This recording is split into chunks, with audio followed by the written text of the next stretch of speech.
Ang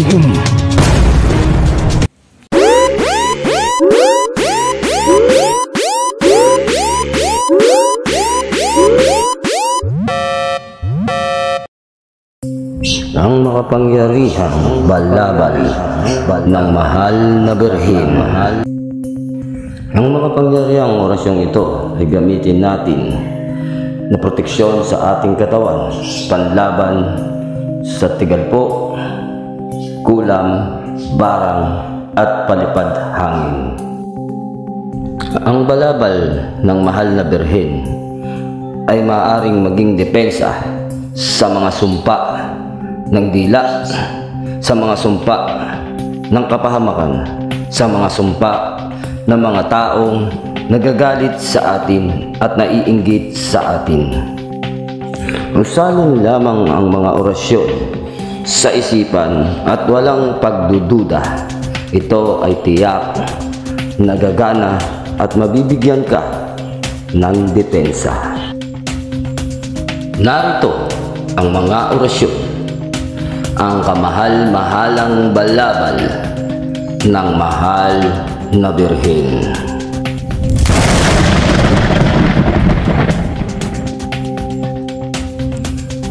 Geut kolabolhus sob honuk hok imgasiim hak imdikim hok abit miyam hua rex kitam ukli usil itatahaki itatahoksi ak ek uk pas bas pak paki maka guimpas.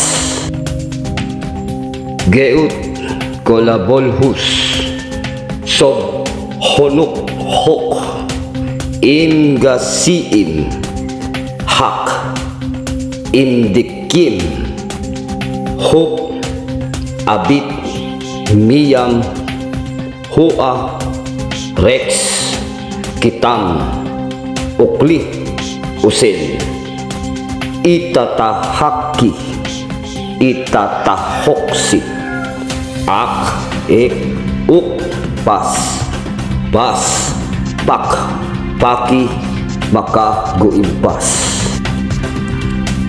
Geut kolabolhus sob honuk hok imgasiim hak imdikim huk abit miyam hua rex kitam ukli usil itatahaki itatahoksi ak ek uk pas bas pak paki maka guimpas.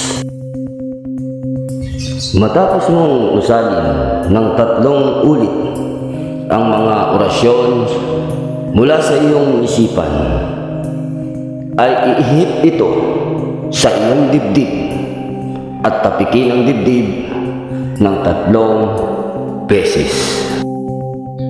Ang makapangyarihang orasyong ito ay may kakayahan sunugin ang lahat ng masasama at maitim na mahika na sa atin ay ikinarga ng mga taong nagnanais na tayo ay mapahamak, at sila ay may taglay na itim na karunungan na tinatawag na itim na mahika.